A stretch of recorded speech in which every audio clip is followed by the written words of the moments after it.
A few days ago, I had a very respectful discussion with these very friendly Muslim apologists. Wait, stop.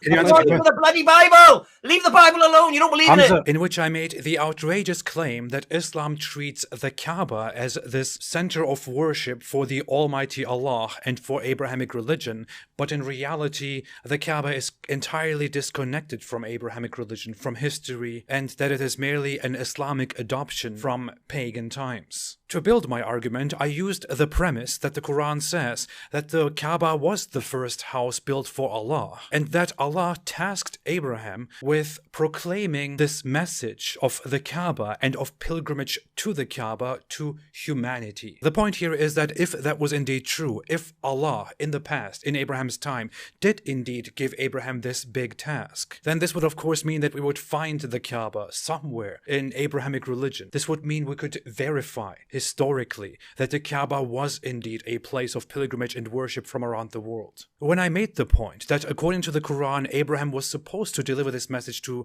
mankind, our dear friend Hamza made the objection and asked me where I get that from. I don't understand. The Quran gives Abraham and Ishmael the mission to spread this to the entire world so that everyone comes. This is the major place. This is where the did he do that? mother of cities. Where mother of did he cities, do that? And yet it has no history within Where Christianity and does Judaism Allah at all. say about Abraham and Ishmael were sent to the whole world? Where are you getting that from? I didn't say they were sent to the whole world. I said that. It's exactly what you just said. Did I say they were sent to the world? Okay, I'm sorry. Yeah, if I yeah. said that. The issue What was did you mean then? they were told to tell the people from around the world to come to the You Kaaba. said it again.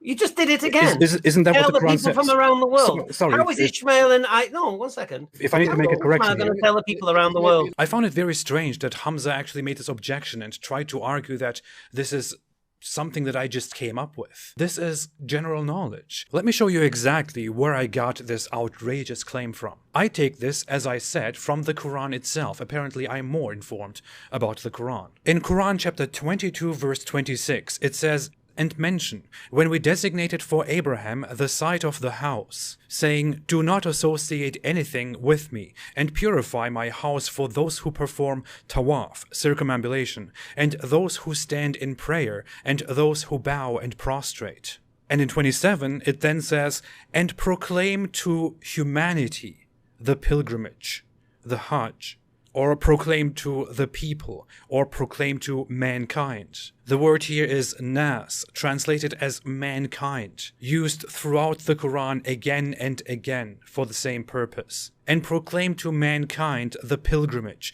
They will come to you on foot and on every lean camel. They will come from every distant pass."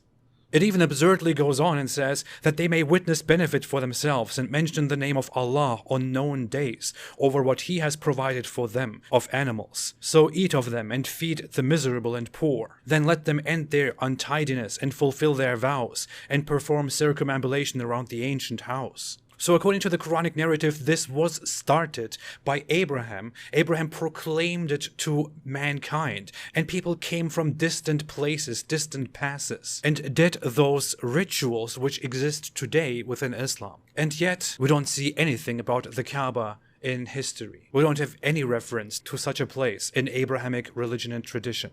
Nothing. No, because you acted like Islam was invented in the 7th century.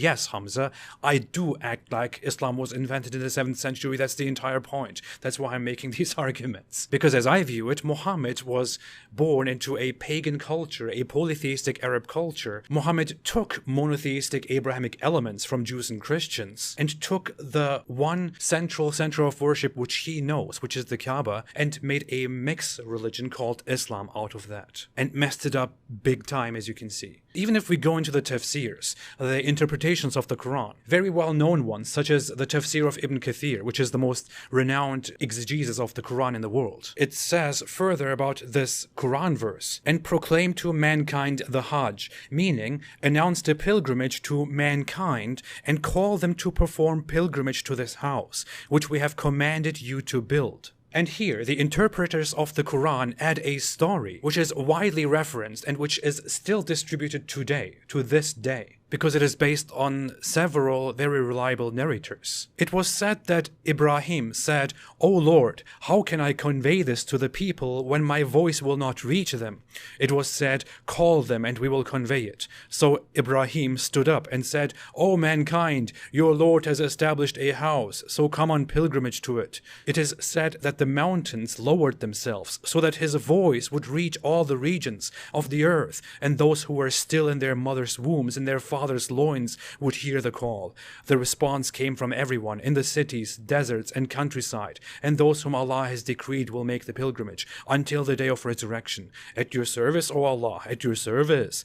This is a summary of the narrations from Ibn Abbas, Mujahid, Ikrimah, Sayyid bin Jubair, and others among the Salaf. And Allah knows best. So according to the traditional narrative, and according to the interpretation of this Quran verse, which already explicitly says that Abraham was given this task to invite mankind to the Kaaba, Abraham did indeed invite mankind to the Kaaba, and Allah aided him in that, and people came from all around the world. Of course, what I think about this is that this was important to Muhammad. Muhammad was in a tiny, backward place, which was clueless about the rest of the world. To him, there were people, Arabs and some others, who would come to the Kaaba, and this was very significant to him. So in his mind, and by the Quran's narrative, the world was coming to the Kaaba. It was a big, huge thing. People from all around the world would flock to the Kaaba, when in reality, it was just this tiny little place.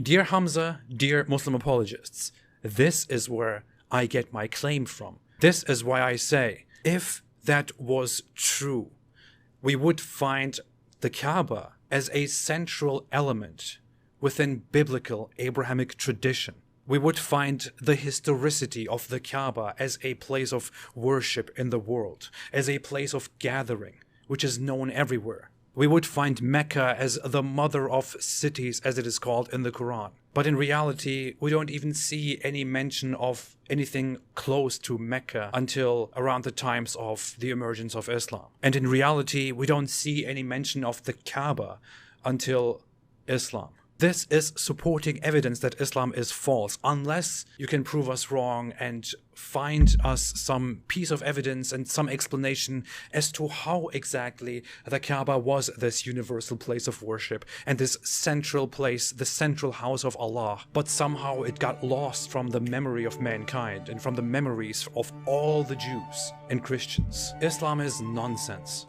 clear as day. Thank you so much. Have a fantastic day and stay away from Islam.